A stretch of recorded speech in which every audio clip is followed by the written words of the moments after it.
Guys, একটা গরিব ছেলে কিভাবে ফ্রি ফায়ারে আকৃষ্ট হয় আর আস্তে আস্তে ফ্রি ফায়ার গেমটা খেলার মাধ্যমে একটা মেয়ের সাথে তার পরিচয় হয়। আর সেই মেয়েটা ছেলেটার সাথে প্রতারণা করে। আর সেই গরিব ছেলেটা কি মেয়েটার উপর প্রতারণার বদলা নিতে পেরেছিল? এমন প্রতারণার গল্প হয়তো তুমি কখনোই শুনোনি। ভিডিওটা শেষ পর্যন্ত দেখতে থাকো, কারণ এই ভিডিওটা দেখার পর তুমি অনেকটা ইমোশনাল হয়ে যাবে। তো চলো আর বেশি পেঁচাল না পেরে আজকের গল্পটি শুরু করি।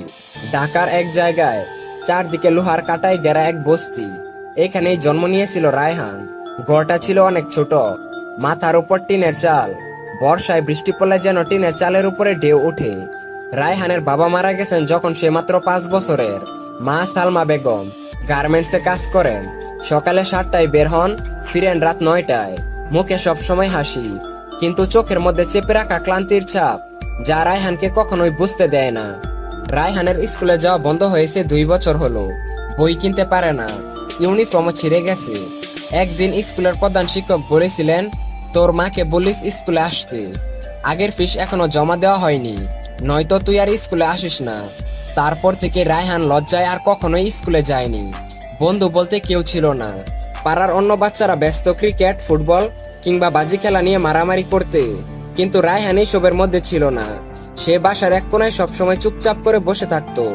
তবে তার একটা পুরনো ভাঙা মোবাইল ছিল, যেটা তার মা একটা ঈদে অনেক কষ্ট করে কিনে দিয়েছিল। সেই মোবাইলে সে ইনস্টল করেছিল একমাত্র গেম ফ্রি ফায়ার। প্রথম দিকে কিছুই বুঝতো না। তার অ্যাকাউন্টটাও ছিল গেস্ট আইডি দিয়ে খোলা। র্যাঙ্কে নামলেই ওরা দৌড়াই এনিমির মার খেত আর হারতো। কিন্তু ধীরে ধীরে ফ্রি ফায়ার গেমটা কিভাবে খেলতে হয় তা নিয়ে তার মধ্যে একটা ধারণা চলে আসে। রাত 12টায় মা ঘুমিয়ে গেলে সে ইয়ারফোন কানে লাগিয়ে গেম খেলতো আর সারা রাত র্যাঙ্ক পুশ করতো। সকাল 5টায় ঘুমাতো, চোখগুলো একেবারে লাল হয়ে যেত, তবুও তার হাত থামতো না। এভাবেই তার দিনকাল চলতে থাকে। কিন্তু একদিন হঠাৎ সে 12 কিল করে বুয়া নিল। স্ক্রিনে উজ্জ্বল হয়ে উঠল বুয়া লেখাটি। সে মাথা উঁচু করে নিজেকেই বলল, আমিও পারি ম্যাচ বুয়া করতে। বস, গল্পটা তো মাত্র শুরু হলো। রায়হানের জীবনে একটা মেয়ে আসার পর কি কি হয় আর তার পরিণতি কি হয়